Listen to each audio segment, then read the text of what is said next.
بسم اللہ الرحمن الرحیم۔ السلام علیکم ورحمۃ اللہ وبرکاتہ۔ سورۃ البقرہ کی آیت نمبر 5 آپ کے سامنے تحریری شکل میں موجود ہے۔ ان کلمات کو کس طرح پڑھنا ہے اور ان کلمات پر تجویدی قوانین کا اجرا کس طرح کرنا ہے، انشاءاللہ تعالی اس پر بات ہوگی۔ تو سب سے پہلا جو کلمہ ہے اس میں مد کا خیال کریں گے اور حمزہ مکسورہ کو معروف پڑھنے کی کوشش کریں گے۔ اولئک اس طرح پڑھنا ہے، اولئک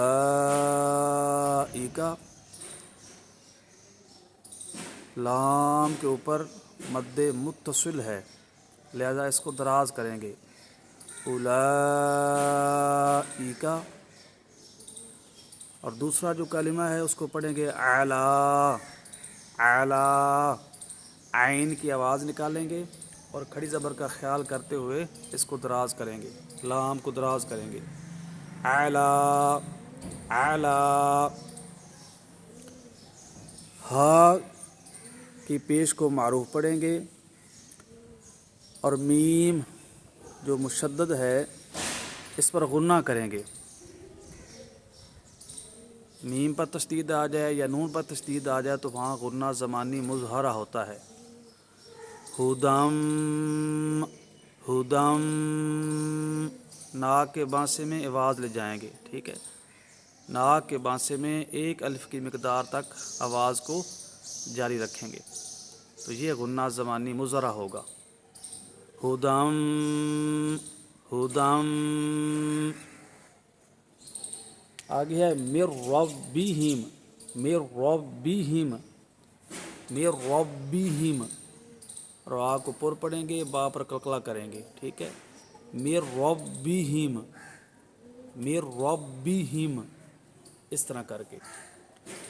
لیکن را پر جب تشدید آ جاتی ہے تو بعض لوگ تکرار کی آواز پیدا کر دیتے ہیں، تو ایسا نہیں کرنا چاہیے۔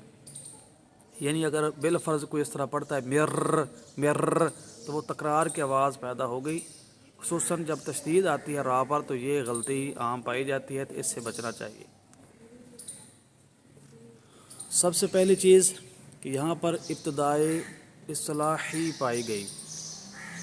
ابتدا کا لغوی معنی ہے آغاز کرنا، شروع کرنا۔ ابتدا کی دو اقسام ہیں، ایک ہوتی ہے ابتدائی حقیقی اور ایک ہوتی ہے ابتدائی اصطلاحی۔ اگر تلاوت کا آغاز کیا جائے، یعنی پہلے تلاوت وہ نہیں کر رہا تھا، مثال کے طور پر آج اگر کسی نے قرآن پاک کھولا اور سورۃ البقرہ سے ہی تلاوت کا آغاز شروع کیا، سورۃ البقرہ کی 5 نمبر آیت یہاں سے تلاوت کا آغاز کیا تو اس کو ابتدائی حقیقی کہیں گے، ٹھیک ہے۔ لیکن اگر کوئی سورۃ البقرہ کی تلاوت کر رہا تھا، تلاوت کرتے ہوئے یوقنون پر وقف کیا اور اولئک یہاں سے پڑھنا شروع کیا، یعنی وقف وہاں کرنے کے بعد اسی وقت ہی آگے پڑھنا شروع کیا، تو اس کو ابتدائی اصطلاحی کہیں گے، ابتدائی اصطلاحی کہیں گے۔ تو یہ جب تلاوت کرتے ہوئے درمیان میں ابتدا پائی جائے تو اس کو ابتدائی اصطلاحی کہیں گے۔ اگر تلاوت کا بالکل ہی آغاز کیا ہے، اس سے پہلے تلاوت نہیں کر رہا تھا، تو اس کو ابتدائی حقیقی کہتے ہیں۔ دوسری جو چیز کہ یہ اس کو الف پڑھیں گے کہ حمزہ پڑھیں گے، خالی و الف ہوتا ہے، زبر زیر پیش آ جائے تو حمزہ بن جاتا ہے۔ اب دیکھنا یہ کہ حمزہ یہ وصلی ہے یا قطعی ہے، تو یہ حمزہ قطعی ہے، قطعی ہے۔ حمزہ جو وصلی ہوتا ہے وہ وصل کے وقت گر جاتا ہے اور قطعی جو حمزہ ہوتا ہے وہ وصل کے وقت گرتا نہیں ہے۔ تو لہٰذا اگر ہم پیچھے وصل بھی کریں گے، پچھلی آیت کے ساتھ اس کا وصل بھی کریں گے تو یہ گرے گا نہیں، ٹھیک ہے۔ یوقینون اولئک، یعنی اس طرح پڑھتے جائیں گے، یہ حمزہ پڑھا جائے گا وصل کی صورت میں۔ آگے مد متصل، کھڑی زبر کھڑی زیر الٹا پیش یا حروف مدہ کے بعد حمزہ اسی کلمہ میں آ جائے تو اس کو مد متصل کہتے ہیں۔ اب چونکہ کھڑی زبر موجود ہے اور حمزہ بھی اسی کلمہ میں ہے، اس لیے اس کو مد متصل کہیں گے۔ اس کو کم از کم 2 الف مقدار، درمیانہ 2.5 الف کی مقدار اور زیادہ سے زیادہ 4 الف کی مقدار تک دراز کر سکتے ہیں، تو لہذا دراز کریں گے اولئک۔ حرکات کو معروف پڑھیں گے، زبر زیر پیش کو حرکات کہتے ہیں۔ حرکات کو بغیر کھینچے بغیر جھٹکا دیے معروف پڑھتے ہیں، جلدی اور چستی سے معروف پڑھتے ہیں، ان میں مد کی بو بھی نہ آنے پائے، تو جلدی سے پڑھیں گے، جھٹکا نہیں دیں گے، دراز نہیں کریں گے اور معروف پڑھیں گے اولئک۔ اولئک، ایکا نہیں پڑھیں گے، ایکا، ٹھیک ہے۔ مخارج، حمزہ کا مخرج حلق کا نیچے والا حصہ، لام کا جو مخرج ہے زبان کے کنارے اور اوپر والا تالو کا آگے والا حصہ، کاف کا جو مخرج ہے زبان کی جڑ اور تالو کا سخت حصہ، عین کا جو مخرج ہے حلق کا درمیان والا حصہ، ہا ہم حلق کے نیچے والے حصے سے، دال زبان کی نوک اور اوپر والے دانتوں کی جڑوں سے، میم دونوں ہونٹوں کے خشکی والے حصے سے، نون زبان کے کنارے اور اوپر والا تالو کا آگے والا حصہ، را کا بھی یہی مخرج ہے، با دونوں ہونٹوں کے تری والے حصے سے، ہا حلق کے نیچے والے حصے سے، اور میم کا مخرج گزر چکا۔ تو یہ ان کے مخارج ہیں، ان حروف کو اپنے اپنے مخارج سے ادا کرتے ہوئے ادا کریں گے تو ٹھیک ادا ہوں گے۔ کھڑی زبر، یہ جو اوپر ہے اس کو کھڑی زبر کہتے ہیں، اس کا دوسرا نام کھڑی حرکت بھی ہے۔ اس کو 1 الف کی مقدار دراز کر کے پڑھتے ہیں یا 2 حرکت کی مقدار دراز کر کے پڑھتے ہیں۔ تو 1 الف کی مقدار کا اندازہ بند انگلی کو درمیانی حالت میں کھولنے سے لگایا جاتا ہے، نہ زیادہ تیز کھولنی ہے نہ زیادہ آہستہ، نہیں بلکہ درمیانی حالت میں کھولنی ہے، جتنی دیر لگے اتنی دیر آواز جاری رکھنے کو 1 الف کی مقدار کہتے ہیں۔ تو ہم پڑھیں گے اعلیٰ اعلیٰ اعلیٰ، عین کا صحیح تلفظ کرنا ہے، یعنی صحیح ادائیگی ہو۔ اکثر یہاں پر حمزہ پڑھ جاتے الا پڑھ جاتے الا، تو عین کی جگہ پر حمزہ پڑھا جاتا ہے، تو حمزہ ایسے ہوتا ہے، عین اس طرح ہے، اور ایک صورت حمزہ کی یہ بھی ہے۔ تو جب ان کی شکلوں میں فرق ہے، ان کے مخارج میں فرق ہے، ان کی صفات میں فرق ہے، تو ان کی آواز میں بھی فرق کرنا چاہیے۔ اگر ہم عین کی جگہ پر حمزہ پڑھیں گے تو معنی بھی بدل جائے گا، اور حرف کی جگہ پر دوسرا حرف پڑھنے کی وجہ سے لحن جلی والی غلطی کا ارتکاب ہوگا جو کہ حرام ہے۔ آگے قانون ہے زبر کی تنوین کے بعد یا، تو یہ تنوین ہوتی ہے نا، 2 زبر 2 زیر 2 پیش کو تنوین کہتے ہیں۔ تو 2 زبر والی جو تنوین ہوتی ہے اس کے بعد کہیں الف اور کہیں یا لکھا ہوا آتا ہے، تو وہ لکھے ہوئے ضرور ہوتے ہیں لیکن پڑھنے میں نہیں آتے، ہجے بھی نہیں کرنے اور رواں کی صورت میں بھی ان کو نہیں پڑھا جائے گا۔ تو تنوین کے بعد اب میم جو ہے موجود ہے، کیونکہ یہ تنوین کے بعد جو یا ہے وہ پڑھنے میں نہیں آئے گی۔ بعض لوگ یہاں پر غلطی کا شکار ہو جاتے ہیں کہ تنوین کے بعد تو یا ہے، تو یہاں قانون جو ہے یا آنے کی وجہ سے چلنا چاہیے، حالانکہ ایسا نہیں ہے۔ یا جب تنوین کے بعد یا الف آ جائے خالی ہوں تو ان کو نہیں پڑھتے، ان کے بعد والا حرف پڑھا جاتا ہے۔ تو اب 2 زبر کی جو تنوین ہے اس کے بعد میم موجود ہے، تو اس کا خیال کیا جائے گا، اس کا لحاظ رکھتے ہوئے قانون جاری کیا جائے گا، یا پڑھنے میں نہیں آئے گی۔ آگے جو ہے ادغام یرملون مع الغنہ، یہاں پر ادغام یرملون والا قاعدہ جاری ہوگا، لیکن وہ جس میں غنہ بھی ہوتا ہے، ٹھیک ہے، لہذا غنہ کریں گے۔ ہدم ہدم، قانون اس طرح ہے کچھ، 2 زبر 2 زیر 2 پیش یا نون ساکن کے بعد حروف یرملون میں سے کوئی حرف آ جائے تو وہاں ادغام ہوگا، یعنی تشدید آ جائے گی۔ تشدید آ گئی، 3 دندان والی اس علامت کو تشدید کہتے ہیں۔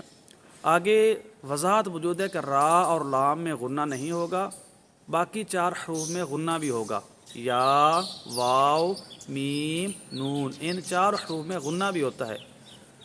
تو اب دیکھیں تنوین کے بعد میم موجود ہے، تشدید بھی آئے گی، اور 4 حروف میں سے ہیں غننے والے، لہٰذا غننے والے جو 4 حروف ہیں ان میں سے ہے، لہٰذا یہاں غنہ بھی ہوگا۔ آگے نون ساکن کے بعد را ہے، یہاں بھی ادغام یرملون والا قاعدہ جاری ہوگا لیکن بغیر غننے والا، کیونکہ را اور لام پر غنہ نہیں ہوتا۔ اس لیے یہاں پر لکھ دیا ادغام یرملون بلا غنہ، یعنی غنہ نہیں ہوگا۔ تو یہاں پر بھی ادغام والا قاعدہ ہے، یہاں پر بھی ہے، لیکن یہاں غننے والا ہے اور یہاں بغیر غننے والا۔ آگے را مشدہ، اس کو پر پڑھیں گے، را پر تشدید ہو تو اس صورت میں دیکھیں گے اس پر زبر ہو پیش ہو تو اس کو موٹا پڑھتے ہیں، پر پڑھتے ہیں، اگر نیچے زیر ہو تو اس کو بریک پڑھتے ہیں۔ تو یہاں پر اس کو موٹا یعنی پر پڑھا جائے گا۔ دال اور با پر قلقلہ، یہ دال آپ کے سامنے موجود ہے، اس پر قلقلہ ہوگا لیکن 5ویں درجے کا، ٹھیک ہے، 5 درجے ہیں نا قلقلے کے، تشدید ہو وقف ہو تو سب سے قوی درجے کا قلقلہ، جزم ہو ساتھ وقف ہو تو دوسرے درجے کا قلقلہ، صرف تشدید ہو تو تیسرے درجے کا قلقلہ۔ یہاں پر تیسرے درجے کا قلقلہ ہوگا، صرف تشدید ہے وقف ساتھ نہیں ہے۔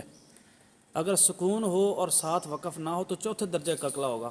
اگر زبر زیر پیش یا تنوین میں سے کوئی آ جائے تو اس صورت میں 5ویں درجے کا قلقلہ ہوگا۔ تو اب یہاں پر 5ویں درجے کا قلقلہ ہے، دال پر بھی قلقلہ ہے لیکن 5ویں درجے کا، اور با پر قلقلہ ہے لیکن تیسرے درجے کا۔ تو جب زبر زیر پیش آ جائے یا تنوین آ جائے حروف قلقلہ پر تو قلقلہ ہوتا ہے، کیونکہ یہ صفت لازمہ، اور صفت لازمہ کبھی بھی حروف سے جدا نہیں ہوتی، لیکن ہوتا بہت ہی کم درجے کا ہے، کوئی تجربہ کار کاری یا محنتی استاد اس کو محسوس کر سکتا ہے۔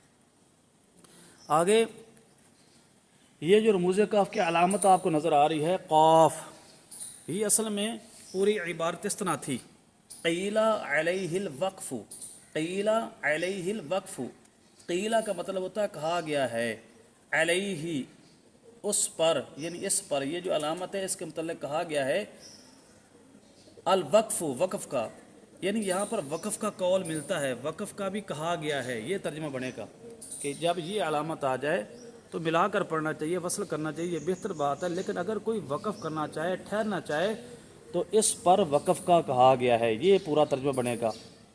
قیلا کہا گیا ہے، یہ فعل ماضی مجہول کا صیغہ ہے، واحد مذکر غائب کا، کہا گیا ہے علیہ اس پر، علا کا مطلب ہوتا ہے پر ہی، اس پر، الوقف وقف کرنے کا، وقف کی تعریف وغیرہ گزر چکی ہیں، تو اس پر وقف کرنے کا کہا گیا ہے، وقف کرنے کا قول ملتا ہے۔ یہ پوری عبارت اس طرح تھی، لیکن مکمل اگر لکھے تھے تو جگہ زیادہ گھیرتی، لہٰذا ان میں سے صرف ایک حرف ہی جو ہے نا نکال کر یہ قاف جو ہے وہاں لکھ دیا تاکہ اشارہ ہو جائے، اور رموز قاف کہتے ہی ہیں کہ وقفوں کے اشارے، کیونکہ رموز رمز سے بنا اشارہ تو یہ اشارے ہی دیے جاتے ہیں، تو لہٰذا یہاں پر ملا کر پڑھنا چاہیے، لیکن اگر کوئی ٹھہرنا چاہے تو ٹھہرنے کا قول ملتا ہے۔ اگر یہاں پر وصل کریں گے یعنی بالفرض ہم یہاں وقف نہیں کرتے تو آگے والا جو ہے نا لفظ بھی اگر پڑھتے ہیں تو اس صورت میں وصل کی صورت میں یہاں پر اظہار شفوی والا قاعدہ جاری ہوگا، میم ساکنے کے بعد اظہار شفوی والا حرف آ گیا ہے، ٹھیک ہے، کیونکہ آگے لفظ بھی ہے اولئک، ٹھیک ہے، تو حمزہ آئے گا، تو میم ساکنہ کے بعد جب حمزہ آ جائے تو اظہار شفوی والا قاعدہ ہوتا ہے۔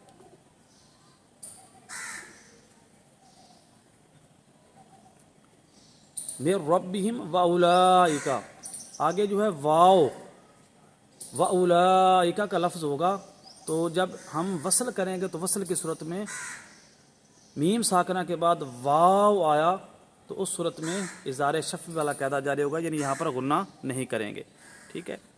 آگے تکرار کی آواز پیدا کرنا ممنوع ہے، تو یہاں تکرار کی آواز پیدا نہیں ہوگی، ٹھیک ہے، یعنی مر، یہ را کا جو پہلے میں نے بتایا تھا ایک صفت تقریر ہوتی ہے، وہ تو ادائیگی ہوتی ہے نا اس کی، لیکن اس کا یہ ہوتا ہے کہ زبان کو اوپر والے تالو کے ساتھ بالکل ملا کر رکھیں گے تو تکرار ہوگا، لیکن اس کی آواز پیدا نہ آئے، صفت تقریر ادا ہو لیکن اس کی آواز پیدا نہ آئے، لیکن بعض لوگ اس زبان کو قابو میں نہیں رکھتے، تو جتنی بار زبان تالو سے جدا ہوگی پھر ملے گی، پھر جدا ہوگی، پھر ملے گی، جتنی بار بھی ایسا ہوگا اتنی رائیں پیدا ہو جائیں گی، تو ایسا کرنا حرام ہے، ناجائز ہے، ممنوع ہے۔ مر ربہم، جب را خصوصاً تشدید والی جو را ہے جب اس کو ادا کرنا ہے تو زبان کو اوپر والا تعلق ساتھ چپٹا کر رکھنا ہے، ملا کر رکھنا ہے، جدا نہیں کرنا، تو اس وقت یہ صحیح ادا ہوگی اور تکرار والی جو ہے نا آواز پیدا نہیں ہوگی، اور یہی ٹھیک طریقہ ہے، یہی قرآن حضرات نے بیان کیا ہے، ٹھیک ہے۔ تو قاف کا ہی پتہ چل گیا، لیکن اگر یہاں پر وصل کریں گے تو وصلی صورت میں آگے واولئک کا لفظ ہے، واو آئے گا تو اظہار شفوی والا قاعدہ جاری ہوگا، غنہ نہیں کریں گے، لیکن جب وصل کریں گے، اگر وقف کریں گے تو پھر اظہار شفوی والا قاعدہ نہیں ہوگا، کیونکہ آگے واو پڑھنے میں نہیں آئے گا۔